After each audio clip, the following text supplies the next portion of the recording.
Welcome back to Where Are Your Cleats with Rob and Steve. Joining us via LA is Rob Buzzini, and I'm over here in my place in New York. And this week we've got a great guest. We've got an umpire on. So we finally can get to some umpire questions that we've been looking forward to for a very, very long time. So we're going to get into that later on. Our guest will be joining us. But first, I just wanted to, recap with you. I don't know how we haven't spoken that much since the last time, but how is your baseball week gone? How is you guys are now probably I saw a couple pictures. You wrapped up the league is done, and now you're heading to Tournament of Champions, Yeah, correct? the league is done. We were very lucky. A team we lost to twice in the regular season. We played them in a best 2 out of 3 championship series. We won both games, tight games, 4-2 and 8-1. Really? Yeah. Is that new? 2 out of 3? Well, I because don't remember them doing that before. we only had 2 majors teams, so we couldn't just do one game. So, yeah. Damn. Yeah. And now, we have this week. We're practicing, but TOC will be next week after the Memorial Day holiday. We got a tough draw, but we're playing our best baseball right now. So hopefully we'll advance in that a little bit. I don't know that a majors team from our league or a minors team has won a TOC game. Well, that's not true. We won one last year, but the last team to go to the finals was our team in 2021. Oh, the minors team. Yeah, our minors. That was great. Yeah. We don't do a TOC thing. We finish our league because we have we have an American League and a National League in our little league. Oh, so there's 1, 2, 3. There's like 6 teams in the National League and I think 3 teams in the American League. And how they break it up is alphabetically. So A through F is the American League. If your last name begins, I think it's A through F, and then whatever the rest of the alphabet's in the National League. Really? So it just I guess because our league is technically so big.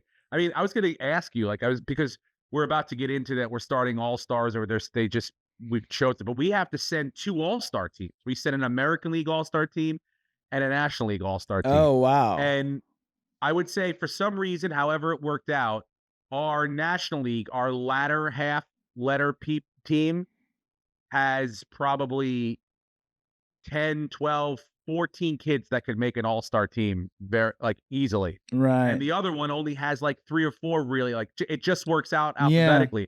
So their team, it's almost like if we could just put one big team together, I feel like we would have a better, even though I think this year we got a decent, but we don't do we just do playoffs within the little league. I guess we do a little tournament amongst our little league.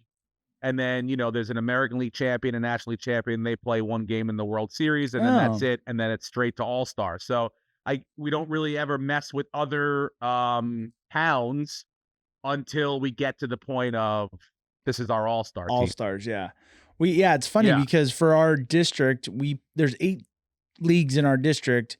We play half of them during the regular season. So by the time you get to TOC or All-Stars, you've seen some of the guys before, and then other kids are brand new.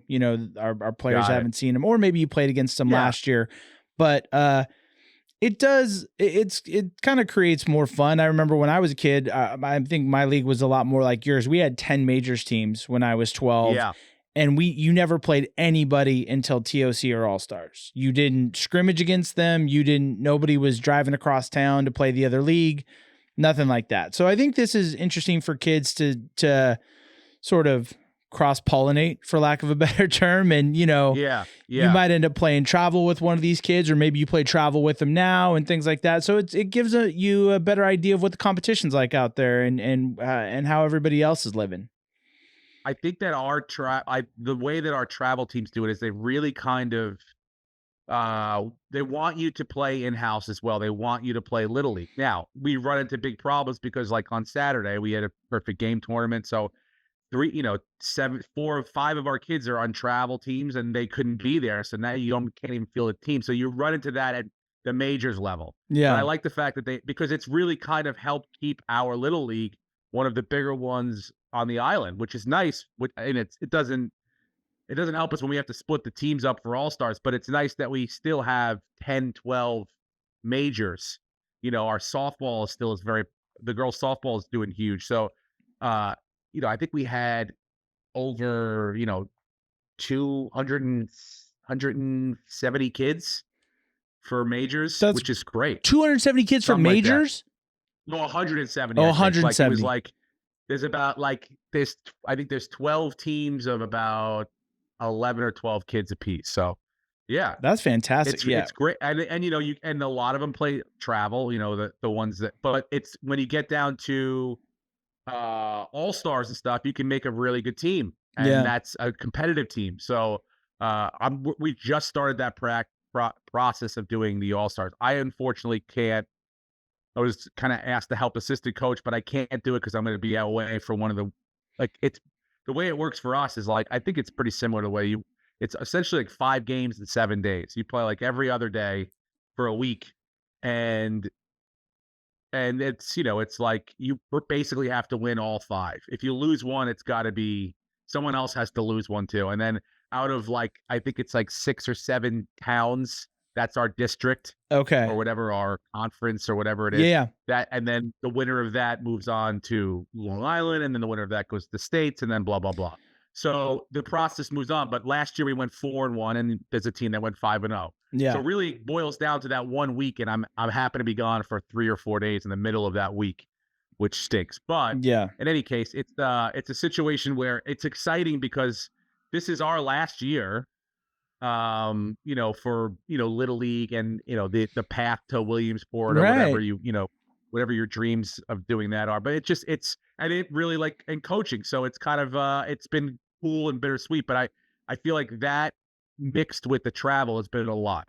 Yeah. We had a perfect game tournament this weekend, and it was the first one I've ever missed. I was in Kansas City.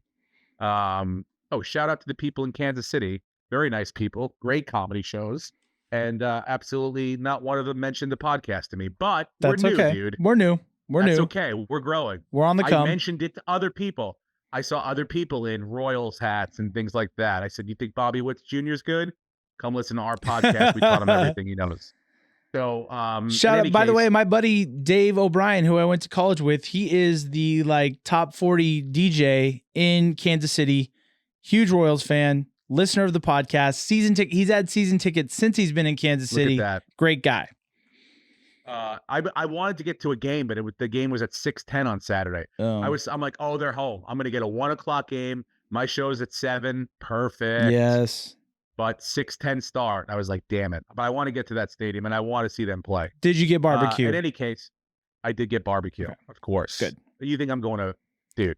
I'm just checking. Time gets tight, but you carve out time for barbecue. There's plenty. There's barbecue. Yeah, I worked it between because I was saying this is the first basically tournament I've missed of Jonas not being there like live. He had a perfect game tournament this weekend, and so I via the various different scenarios where you can watch it, Game Changer or Diamond Cast for the perfect game system. There's a high casting. There are cameras everywhere, so I got to watch the games, but he had like a 2-hour gap. That's when I went to get the barbecue. So after the first game, I was like, all right, great. Close, good game. Didn't win, but we played well. And then let's go get some barbecue and try to hammer out the second game. Timed it perfectly. And did you have to try and get Jonah's NIL rights back after the perfect game tournament? Well, that's another thing, dude. I already saw, like, I signed in January or February, whenever. And Steve, like, I sold your house. You don't read anything. No. How do you think I'm doing this, Rob? I didn't even read the text. I go, here we are. I got a microphone in front of my face. I don't read it. I mean, like, look, I live by like, you guys aren't gonna rip me off. Yeah, right. Like, come on. Let's be reasonable people. I have a lawyer, an entertainment lawyer, right? But I don't have like a lawyer that like, hey man, you got to call your lawyer. Like, right. I don't have one of those. Right. So I just go by, and it's probably gonna end up hurting me either financially and somewhere down the road. It's absolutely, I'm no way, shape, or form am I going to say like, this is the way to live your life. Yeah. No, but in this situation, when it comes to the perfect, this is my kid, so I'm like, all right, let's make sure.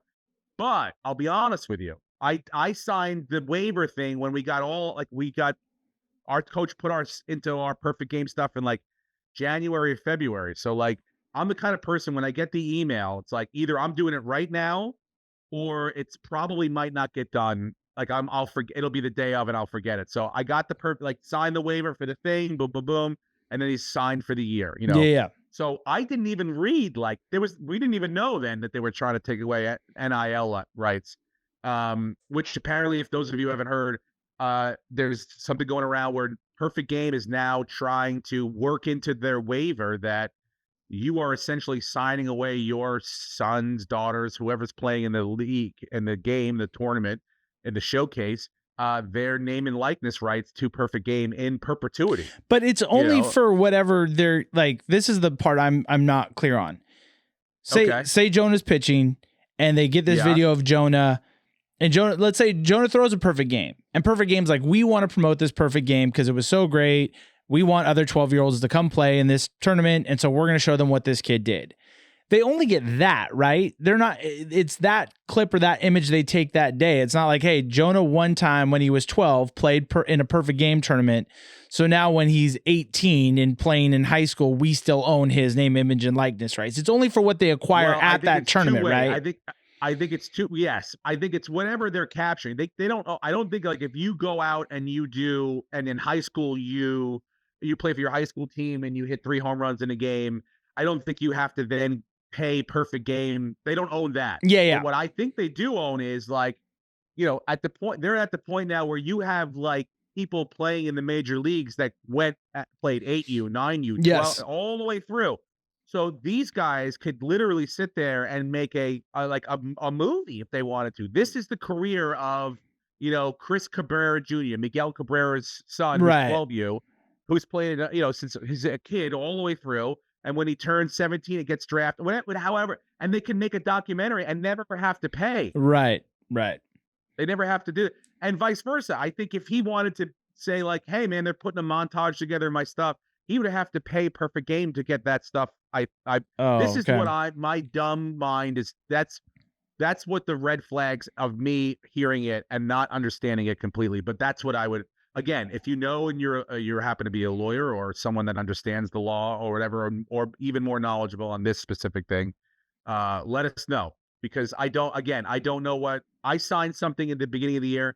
Now I went back and read it, but I fell asleep. Like it's so freaking long, and it's like I need my readers. 6-point font, And it's like I didn't see anything about name and light. I just figured like the photography we take, we take those pictures. We're allowed to post them. I'm like, all right, cool. Sure, like, that's a thing where you'd be like, all right, that's good for everyone. You sign the same thing when your kid goes to a school.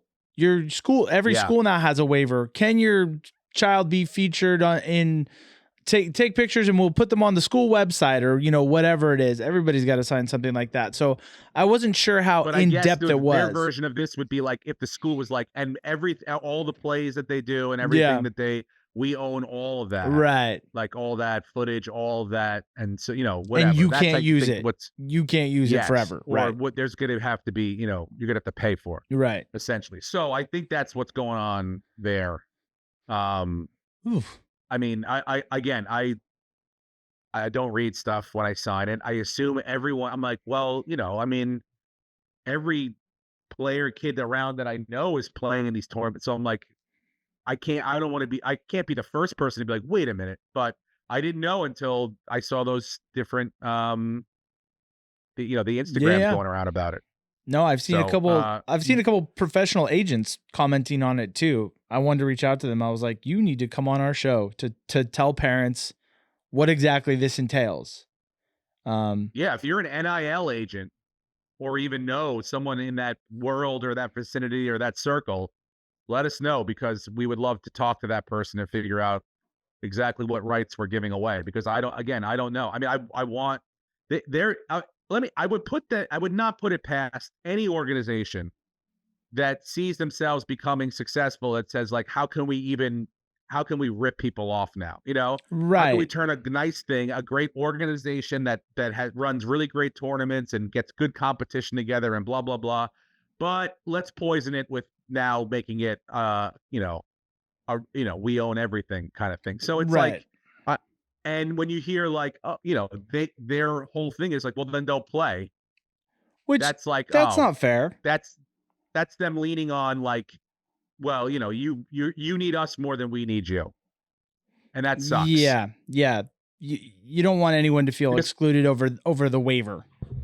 do you guys have like? I feel like Perfect Game is the only sort of that's the biggest, most uh I guess Yeah, prestigious in a way organization of the travel ball stuff that does you feel because I left before we really got into the whole travel ball stuff yeah. seriously. I think So there's options out here. Like when we go to Vegas, it's not a Perfect Game tournament. I think it's called West Coast Premier or something like that. There's other outlets that put on these tournaments, but there are definitely organizations that are tracking your performances and your record in their tournaments, and that's how they put you in pools and brackets based on the number of yeah, wins you have or whatever.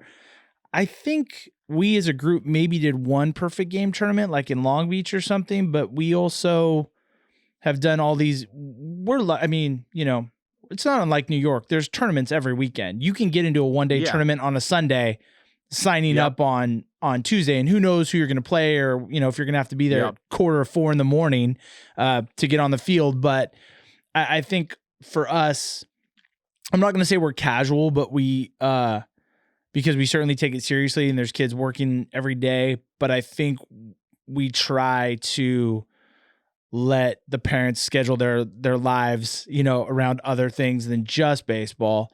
In fact, our the guy who runs our program wanted us to play on Sunday, and I was like, this is the first weekend I've had off in I don't know how long. I need a weekend to breathe.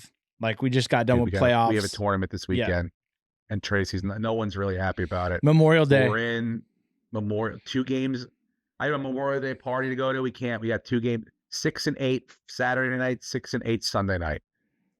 It's just like Oh, barf city, dude. It's the worst, 6 and 8, and it's like, oh on a god, you're not holiday coming home till weekend. 11 in the holiday weekend, right in the middle of the barbecue. I mean, you could do it a little bit earlier, but anyway. Yeah, no, I just didn't know if like your kids are really like. I feel like Perfect Game scores and that stuff is like it means a lot around here. I don't Yeah, know if no, it's I the think it same means thing a around lot there. around here too, and maybe just we haven't gotten quite to that pitch yet with our program. Uh, Uh huh. but I'm sure it's There's coming. tons It's of them, coming at and they're some point. expensive and Yeah. stuff. Uh, Um, All right. I want remind me at the end after we talk to our umpire that I got an answer from a friend about the pipe fire situation yes. with the bat. A little bit of a clarity into it. So but if you want to introduce our guest, feel free, go for it. Joining us on the podcast, the Tattooed Ump, Cory Harvey. Cory, Robb and Steve here. So great to have you on the show. I'm going to be honest. I discovered you, I think, a few weeks ago, and it was a very important time for me to run across your video because it was literally the day after I had explained batter interference to an umpire. Now, I know it's never a good thing for a coach to explain a rule to an umpire, especially in the middle of a game. But then the next day, I came across your video, and your interpretation and my interpretation were exactly the same of the rule. So I was like, this is my kind of guy. I started diving into your stuff, and I was like, this guy's got awesome content. We've been dying to have an umpire on the show, and I figured you were the perfect guy to talk to because just tell us a little bit about how you coming up as an umpire. What did you play to? Have you umpired at every level? Like, how did you get into making umpire content? Um, well, I started umpiring when I was 11 years old. Uh, First off, thanks for having me. I didn't mean to leave that part out. I do No, appreciate it. of course. Thank you for coming on, dude. Appreciate it. I'm happy to be here. Um, I started umpiring when I was 11 years old. I'm 36 now. Uh, I played baseball from the age of 3 until I was 20. Uh, I had a baseball scholarship and everything, but my grandfather got lung cancer. I stayed in town, stuff like that. I started working more on my own. I started doing select baseball when I was like 15. And once I got out of high school, I realized that I could possibly make a career out of it. So I worked really hard for a few years. I had Jim Evans reach out to me personally, like write a handwritten letter. because I was having complications. I was wanting to go to their umpiring school down there at the time, but money was too tight. Like I was young, I just had a kid.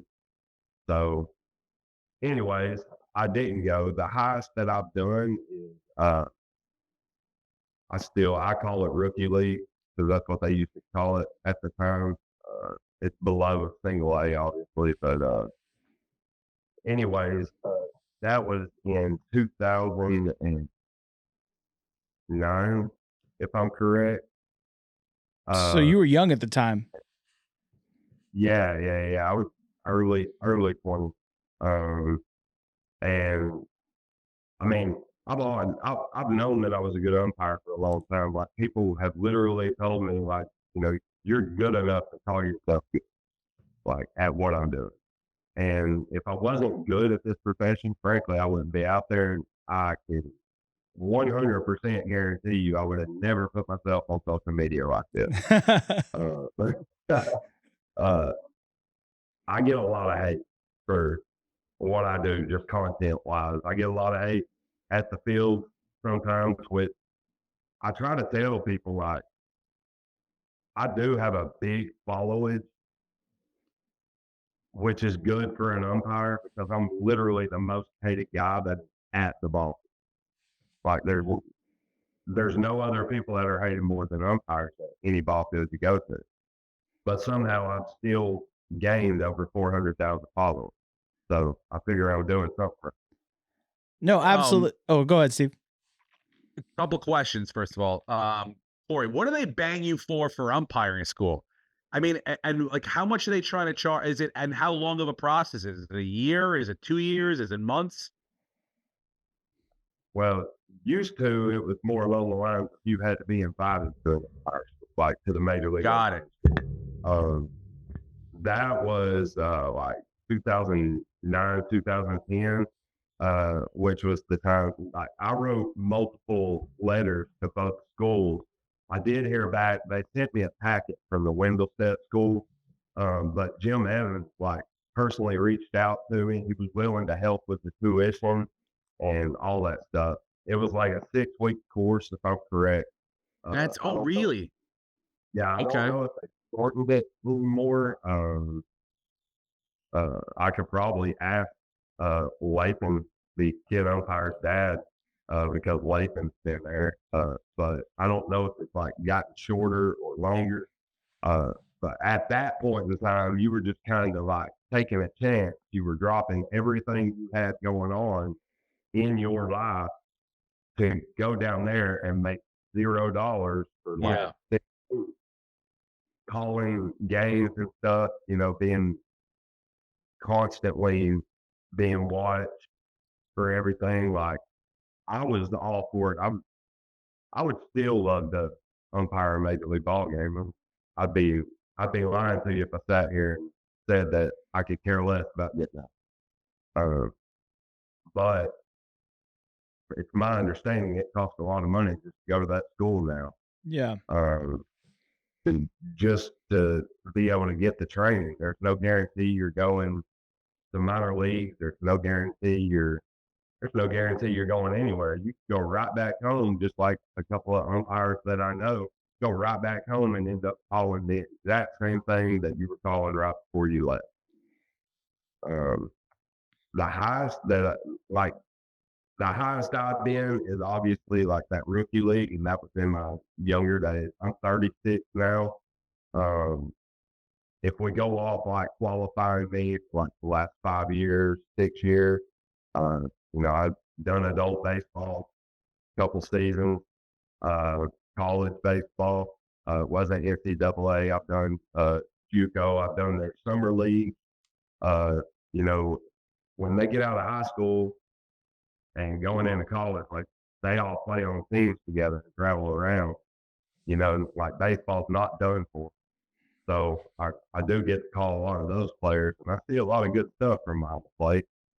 Try to provide y'all with some of it. Yeah, amazing. Thank you. One of our listeners wanted to know, I guess this is just personally for you, but they wanted to ask an umpire, what's your favorite level to call? I mean, you've literally called from little kids to professional level. For you, what's the most enjoyable part of the game or level to call? We're right there at 15 to 18, roughly. Because they put more effort in to playing the game because they understand it better at that point. Obviously, you have your hot-headed. We know some of them are going to get hot-headed sometimes. Like this past weekend, the end of the game, they're chirping at each other. I had some 15-year-olds and the catcher and the batter, they were chirping at each other. Second to last batter of the game, and like talking smack. And then the catcher gunned him out at second base when he tried to steal in second, and that ended the game. And so I'm not going to say they were trying to fight because I can't tell what they were saying to each other.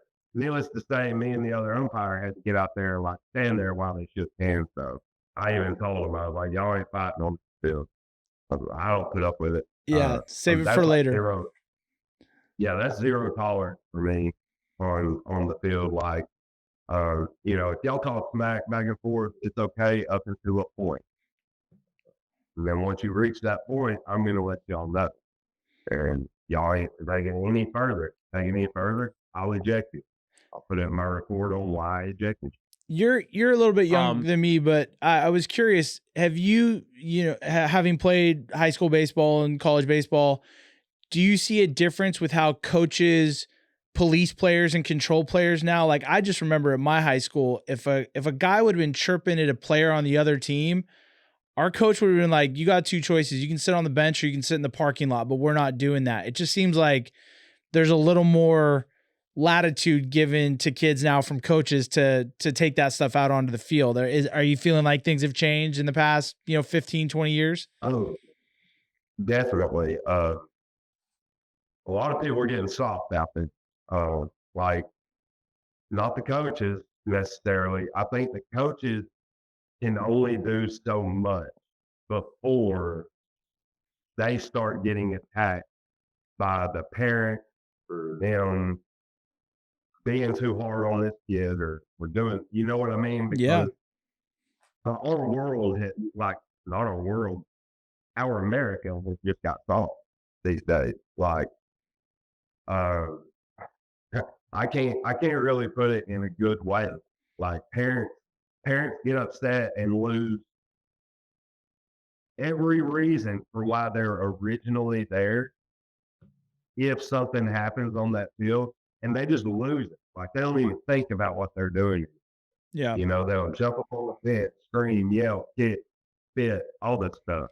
They want to argue with the other parent over something that two kids are playing a sport against each other, but y'all want to yell at each other from this side to this side, like things like that. I think that coaches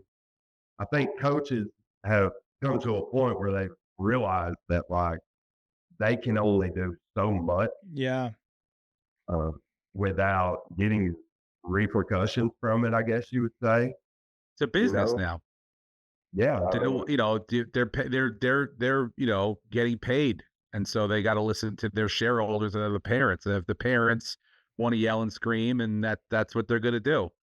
And the coaches won't, it used to be a thing where you had one travel team and the town dad that ran it didn't put up with anyone else's bull crap. So if you yelled and screamed like that, then your kid didn't play on the team anymore because there was no one making any money or getting any money. But it's now it's a business. So now you got to deal with people that are, paying money, and they're going to act the way they want to act because they're going to pay money. I deal with it all the time with what I do. But my thing is like, does your tolerance level, because you said like your favorite level is 15 or 17, is your tolerance level for maybe not behavior, but any of that, like, do you see the parents' behavior changing from the little league level all the way up, or is it kind of the same? It's pretty bad all the way through. No, I see it change greatly. Like, I'm not even gonna lie to you. Once you get like the 15s or 18s and stuff like that, it's worse. No, it's better. Like a lot. Oh, it's better. Oh, good. Okay. Because a lot of them sit back and let the coach do his job and let the players play. Even if he somebody out for having a bad attitude or something, you don't see a mom charging from the stands down there to find out why you just took my son out. Mm-hmm. That's how they are when they're like 9, 10, 11, 12, things like that. But that's one reason why I love like doing even 14, like 14 and above, like because people start to grasp the idea of we just have to let them go. We have to let them play. We gotta let the coach do his thing. We don't need to be coaching, I used to deal with a lot of crap. It's actually like last year was probably the worst year. I think me personally, the worst year of baseball that I've probably seen in my lifetime. Amongst all the videos and everything pouring through, parents out of control, coaches pushing the umpire over a call, taking the umpire to the ground, things like that. Like, and all these videos are out there. And I don't post all these for likes and shares and things. My point is to get the point across. You know what I mean? Like when I post something, and it's an ejection or something like that, typically in that video, wherever it was at, or I decided to reproduce the video, you can read the comments, you can see where people are just like, this person wrong, this ump is wrong, this is wrong. They're arguing in the comments. Yeah. Like, and you just sit there like, I get baffled by it a lot of times. And like, I deal with my own I deal with my own crap on the field. That happens. It's not so much every weekend anymore. Gotten a lot better than every weekend. But I can promise you, there's always that one person. There's always that one person. Pretty much every game, there's that one that is looking for the to mess up completely so they can just let it all out. Right. Yeah. If you're sorry, if you're looking at a game and you're saying, all right, who's going to be, if you're going into the game blind, you're ranking who's going to give me the biggest problem going into this game, players, coaches, or parents, who's going to give the most crap and be the toughest to deal with? Parents. 1000%. Yeah. And I don't like mean that in like a horrible way. All parents are not bad, but there's a reason that there's a animated diagram on the internet that shows where foul pole parents belong, where certain parents belong that are in the game. Yep. Like that's specifically there so they don't get ejected. So if you qualify for this category, this is where you need to be. Steve, where do you sit? When my son pitches, I'm in the outfield.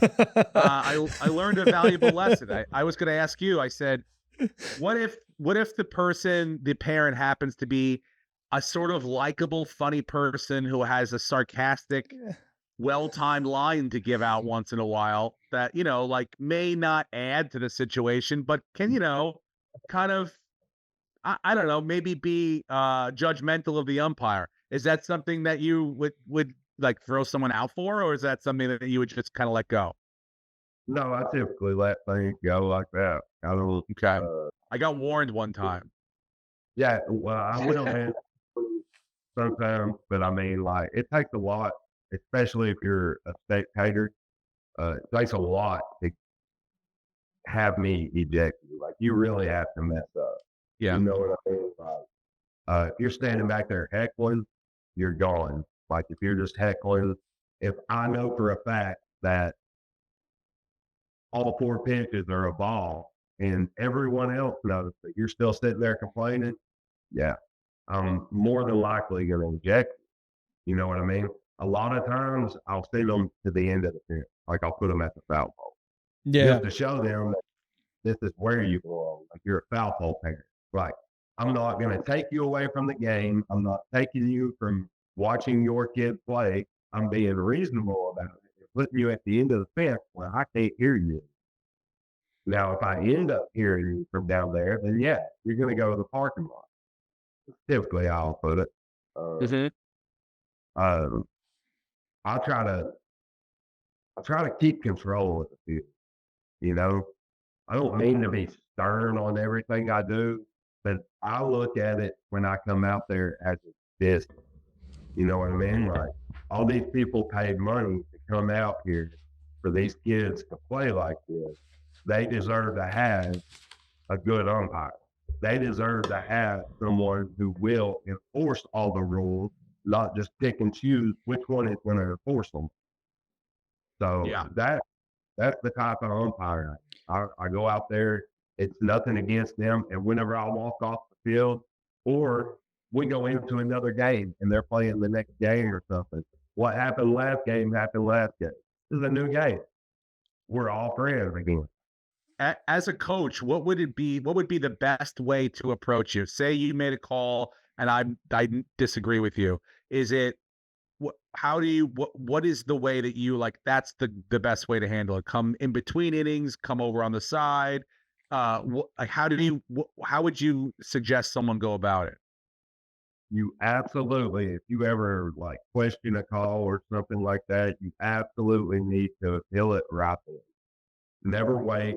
Don't wait and go talk about it in between innings, because then whenever you talk to that umpire about it and you're talking about, I think you missed that call, blah, blah, blah, you may be looking at it in a different standpoint than he is, because he could be standing there looking at it as, well, if you thought I missed the call, why didn't you come out to appeal it right after it happened? Why would you wait until after outs are made to come up here and say something to me? See, now that umpire is going to take that out. This coach is trying to get to me. This coach is, you know, I don't even know the real word put in place of it, but the coach is trying to create a conflict. Yeah. A good way okay. to Yeah. In the umpire's eyes, that's how he's going to see it, is the coach is trying to create a conflict. If the play happens and you think that I was wrong and you see it different, you just need to call time. And whenever the umpire calls time, don't walk to the other umpire. Call time to the umpire that made the call and walk out there to that and speak to it. And then one thing that I highly suggest every coach say is, do you mind going and check your partner? Yeah. Now, after they get done with that, whenever they make the call, that's fine. If the coach keeps on after the call, you probably won't get a warning. You'll just get ejected. We had a small situation like that this past weekend where the home plate umpire, was doing the talk before with the two coaches. And our coach was telling the umpire about a certain, like our pitcher kind of came set higher. He didn't drop his hands down when he came set when the runner's on. So he was just letting him know that he comes up, comes set, and stops right here. But then the other umpire comes over after. We all go out, we start the game, and he calls a balk. The second base umpire calls a balk. Our manager goes out, talks to him, brings in the other umpire. And then they send the runners back. Then, of course, the other team went nuts, and they said blah blah blah. So now but it's because one guy wasn't there for the beginning of the talk to understand what the other umpire was already under. So it was sort of like, but I think that was like, I watched that. I go, oh, all right, just go over, instead of going crazy and being like, we talked about this. Just go, hey, you got to go talk to your partner if you don't mind. That way we can settle this out, and blah blah blah. So that was, I felt like, a successful way to handle it. And so, yeah, I guess that's probably, obviously, like, being yelled at, no one wants that, but handling it in the moment that it happens with, sort of respect is the best course. Cory, I do. Absolutely. I coach 12U for travel and then majors for Little League. So almost all my kids are 12 or 11. And I used to coach high school. If I ever have a question on a call, the thing I've always led with, and I'm not sure if I picked this up from an older coach or where it came from, but the first thing I say is, what did you have there? What you have there? Is that a good way to approach it? Like I'm asking what you saw, and then I'm going to give you what I saw. And if you have a good reason, I'm just going to walk away and say I got it. I got it.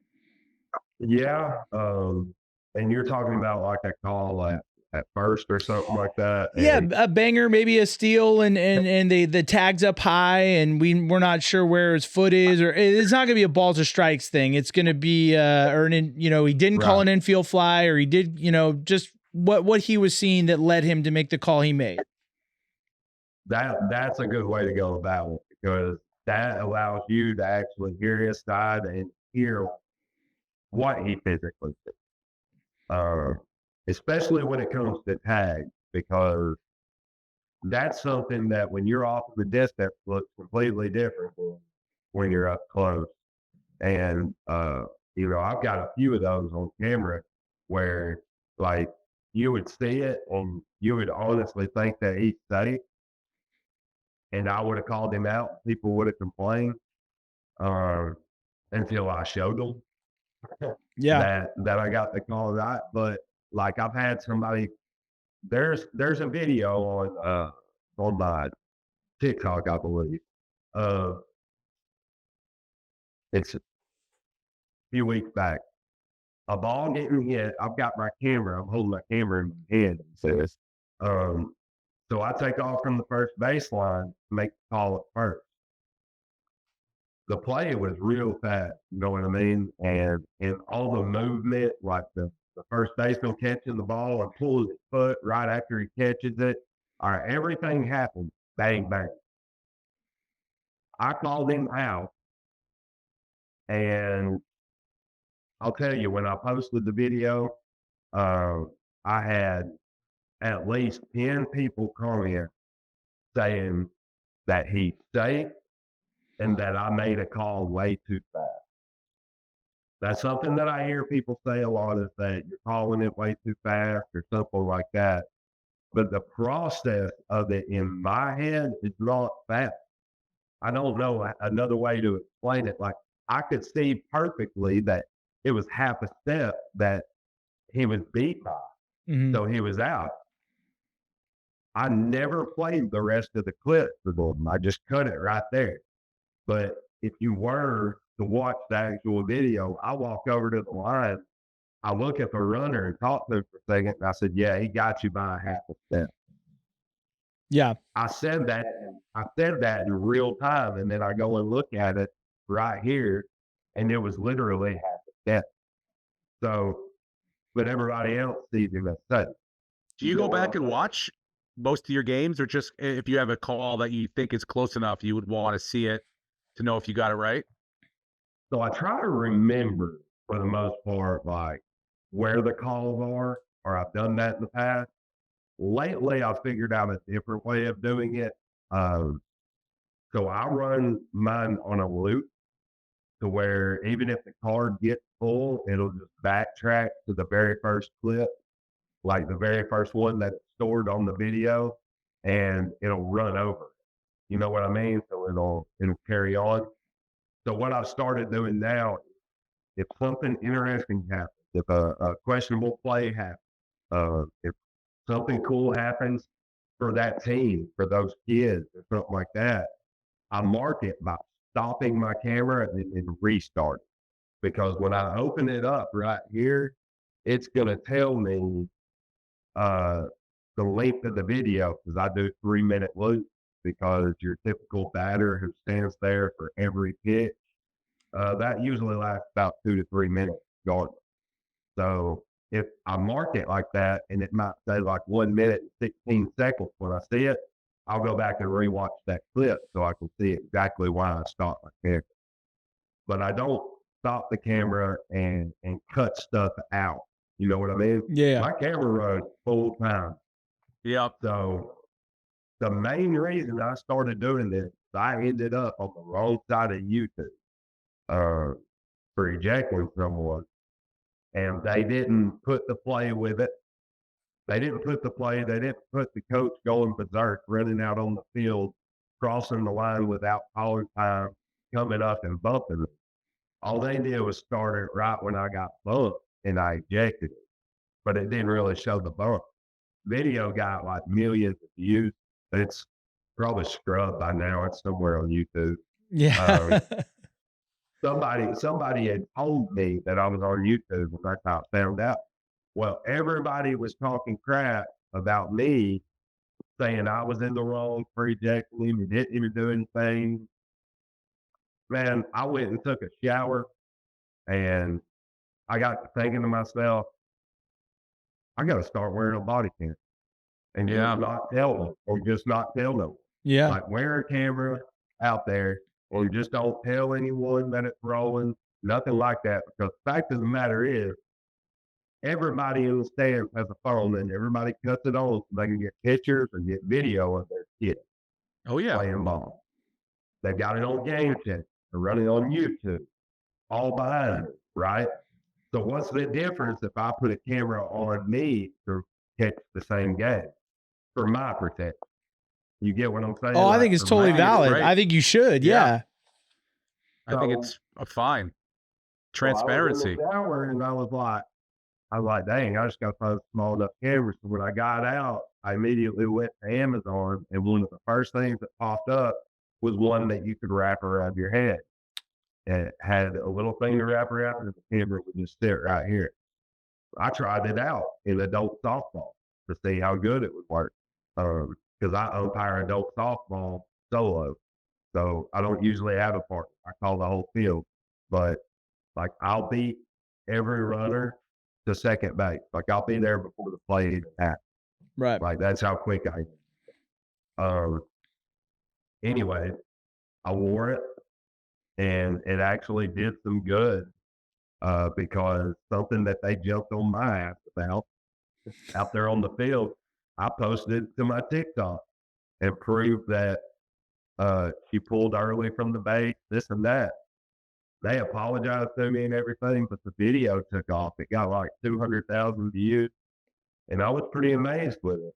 And I was like, all right, how could I do this for baseball? So I did some more research. Well, the camera I had in there originally, it was like a 720p. It wasn't great. You know what I mean? It was like a $50 camera. Yeah. And I used it on high school baseball, Cahoula Creek High School. I used it on a couple of their games, and then just started editing clips, like editing plays and explaining, like, this is why this is the call. You know, this is back when my TikTok really started. I would get on there and green screen it, where I would just tell them this is why the call is this way, blah, blah, blah. I don't do that so much anymore necessarily. I just let the play happen, and I let all of them argue in the comments for the most part. Yeah. It's actually very entertaining. Like, if you were to see my notifications every day. Do players and coaches know you in your area a little more now because of that, and kind of the notoriety you've got off of posting stuff? And do you find that now that you've been recording things, they're a little bit more careful about how they approach you, or whether or not they're gonna question you as quickly as they normally would have if they thought there's no way that anyone's gonna know about this in the future? That's one of my main reasons for doing all this, is like, put it out there.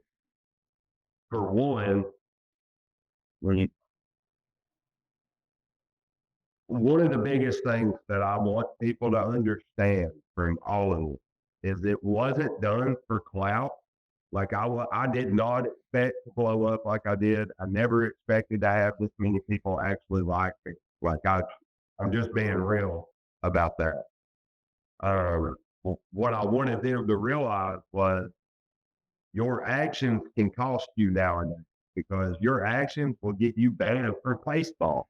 Like, a coach that attacked an umpire, like, that guy can never coach again. Yeah. Like, he can never get on a field. You know what I mean? Without the cameras and stuff, we'd have never really known it. It would have just been a story. I don't, as far as around here, one thing is I try to keep one rule to myself, is try my hardest not to umpire in the city. It's very controversial. Why? And it's controversial due to coaches and like tournament directors. You know, last year, for instance, I might as well call them out. Why not? Last year, they didn't want to pay me for my 10 games that I umpired, all because I had a camera in my mask when I recorded the coach that I ejected who was trying to tell me I had a rule wrong, that I posted the rule clear as day on the video. He pulled a rule book out on the field too. Anyway, they would not let me come back to umpire. Didn't want to pay for my 10 games at $70 a game or anything. Wow. They threatened to sue me.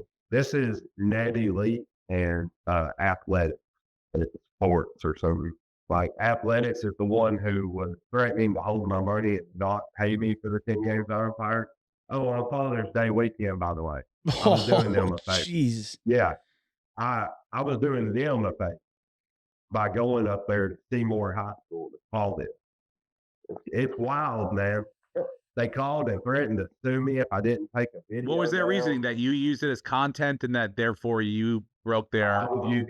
I was using it for monetary gain, but I was using my own content. It's not intellectual property theft or anything. It didn't come from their camera. Nothing. It was a camera that was on me. And I told them that the only way that they can prevent this from happening without violating civil rights is if they hang a sign at the very front that says no photos, no video. Yeah, from anyone. Yeah. From anyone.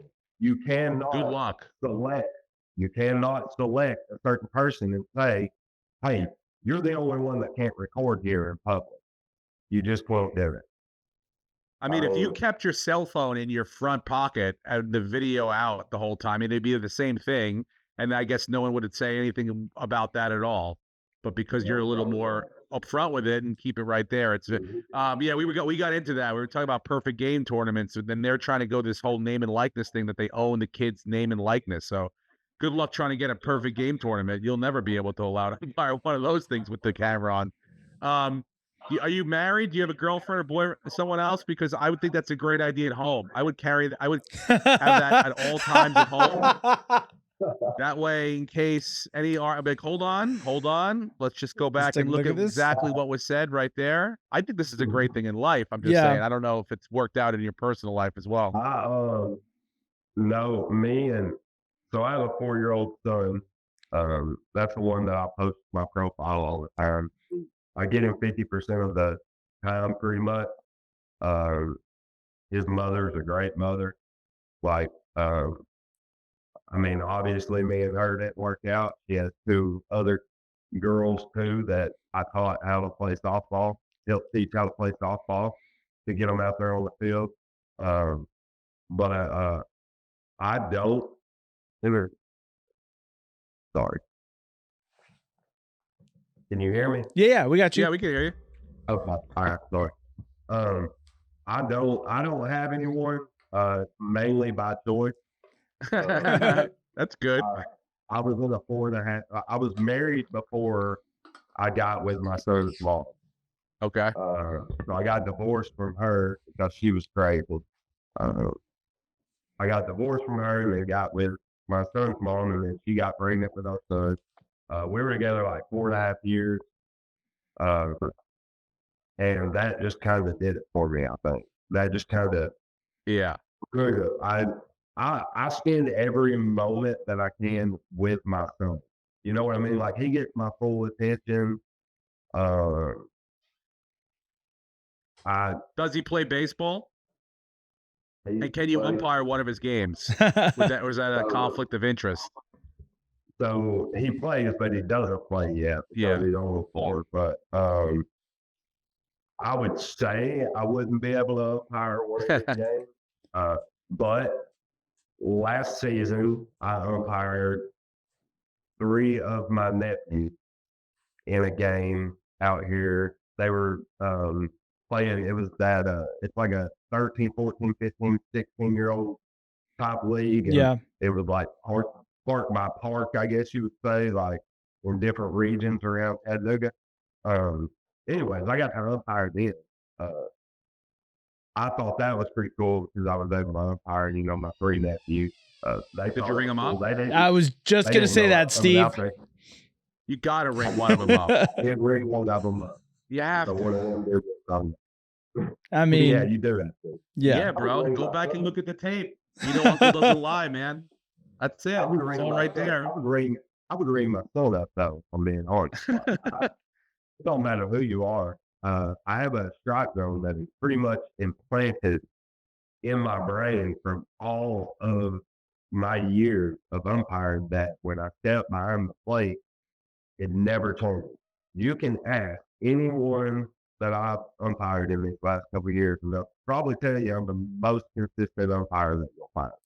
2 questions in that category then. Number 1, whoa. Was that just on mine? You see that balloons come That was awesome. That was great. I don't know how we did that. We got a lot of production value on this show. That's right. Number 1, have you ever watched someone or watched like a pitcher so filthy or so good that you're like, this is going to be tough. Like, I'm going to even have a tough time because this kid's stuff breaks so hard, or like, you see, I assume like 15, 16, 17, you're seeing, every once in a while, an elite kid that will come by and you're like, this stuff is probably a little bit more difficult to kind of look at and see. It's higher level stuff. And also, what is your percentage when you go back and look like, oh, I missed that call. I missed that 90%, 80%, 99%, whatever it is. Both questions. So to answer the first question, yes, probably. I wish I could think of his last name right now. The craziest pitcher I've ever called was a guy named Joe. He was a Major League Baseball player, but he played for the Chattanooga Lookouts out here also. He was playing in that rookie league back then, like 10, 15 years ago. He was playing in that rookie league. He had come off of surgery or something like that. He had surgery like the year before. Anyway, he had a cut fastball that was like 92 mile an hour or something like that, and it hit me dead on the arm. And that was the worst one I think I've ever felt in my life. I felt like I had the imprint of a baseball on my forearm. Oh, because it hit me dead. Yeah, it was painful, man. It welled up and everything. I was calling that Ingle Stadium, honestly. He is the filthiest pitcher I've ever been behind the plate for. Because I imagine because you played baseball, at some point you got to get back there and you're watching them warm up and you'd be like, oh, shit, I'm glad I don't have to face this kid. Like, whatever. Like, it's going to be not even easy to call. Like, if it's, I would imagine like at that level, it's like, you see, I watched the umpire cam in Major League Baseball now, and they all look like strikes. Every one of them, unless it's like blatantly bad, I'm like, that's a ball. I got that one right. But the rest of them, they all look like strikes. So I'm like, I don't know. Like, do you ever like, oh, I got to really be on my game with this one because this kid's really good. His stuff moves a lot. Yeah, I do. And it typically comes from the 15 to 18-year-olds now, stuff like that. Any of them that are throwing, mid 80s, things like that, when I get back there, I really have to focus. Because the ball's coming so fast. What the biggest misconception by people in baseball is, they think it's where the ball is up, where the strike is called at. Strike is called where the ball crosses the plate. Yeah. So they see a catcher's glove do this out here, and now they think it's a ball, but the ball, like, literally probably crossed right there with Florida.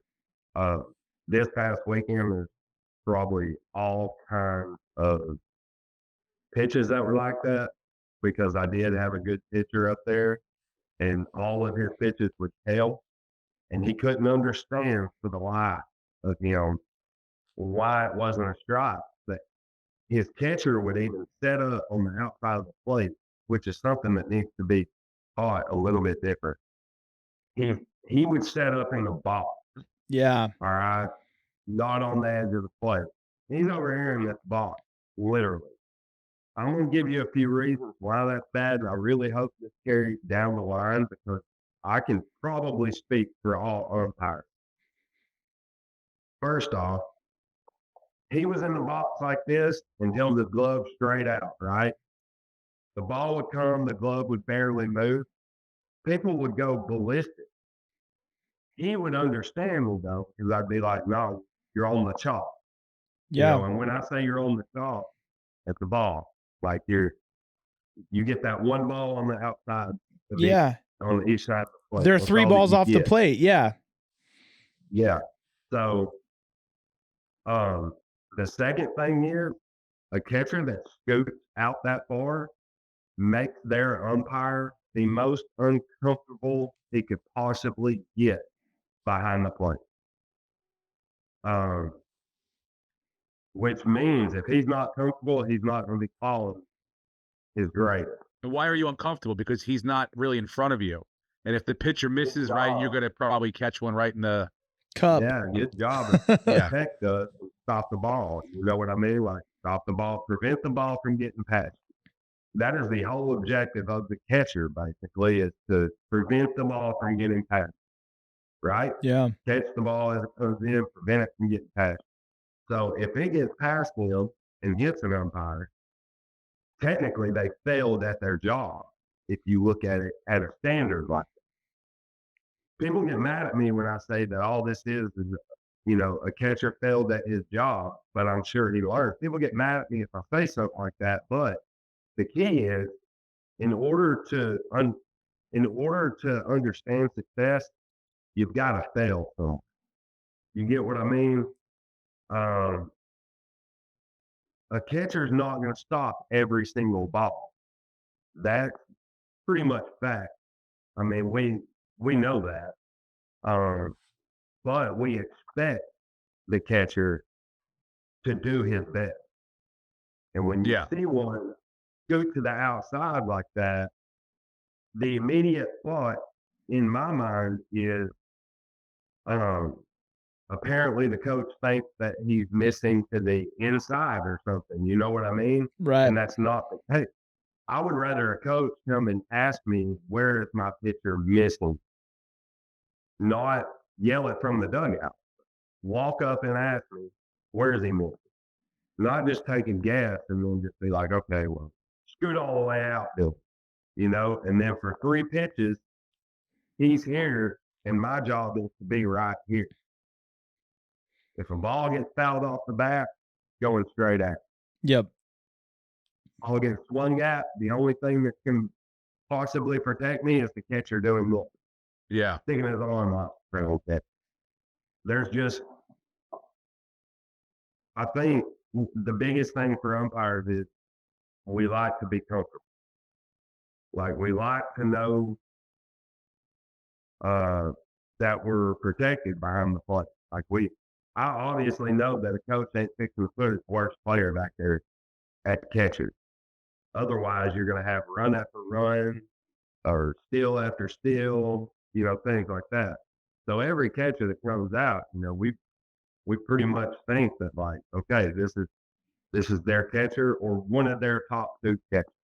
Yeah. That's where we look. And then, but when you get back there and you see that guy just slide all the way out like that, he's not even sliding to the edge of the plate. He's sliding all the way out. You're just like, oh my God. And I went through, I would say every bit of 20 pitches at least on Sunday that were like that. Oh man. And I never said nothing to the catchers. Yeah, but it's all little things that you in your mind you are going through your head that you're like, these are affecting your pitchers right now. So you don't know them, but it's subconsciously have that effect. They don't realize that because if the pitcher 9 times out of 10, yeah, he's probably going to hit a spot.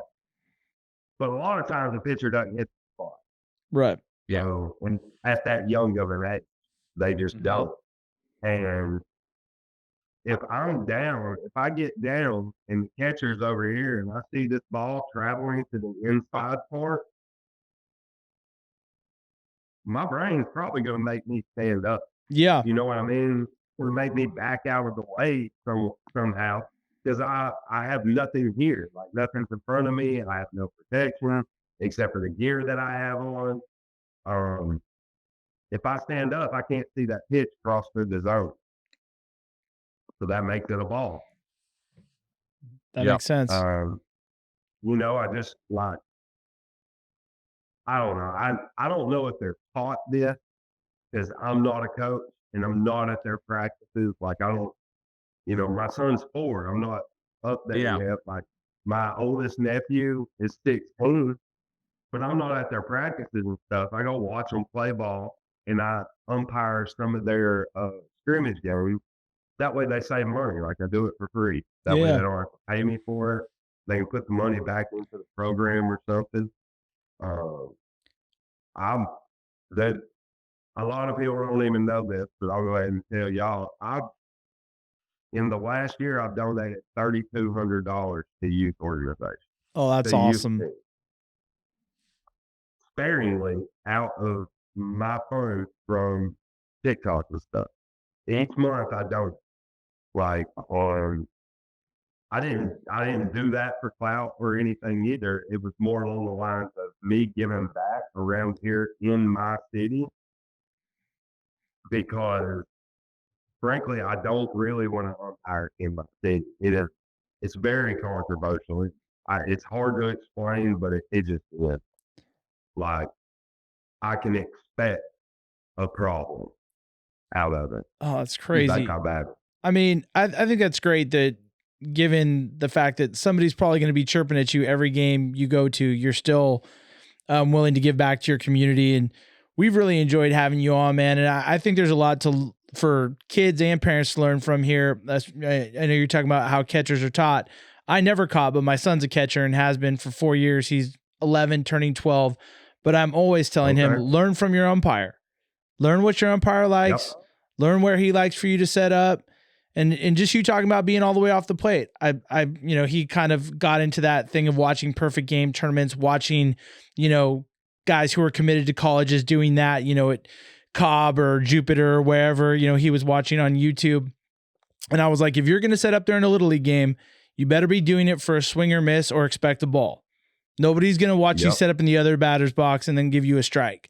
So I think it's great that, coaches coach and they do what they do, but there's so much at play in baseball from youth levels all the way up to the pros that you have to be willing to learn from everybody. And a huge part of the game is the umpire. And as a coach, a player, especially a catcher or a pitcher, you've got to develop good relationships, especially because in your community, you're going to get the same umpires a lot. And you can have your differences, you can have your discussions, as long as it's done in a respectful manner. I think 95% of the umpires I've dealt with have been cool. And it's probably more like 99. I'm just trying to think of how big the sample size is. I got you. And if I have a question, umpires are always great with us. They always want the kids to be safe. They're always checking on kids after a hit by pitch or, something that looks dangerous. And so,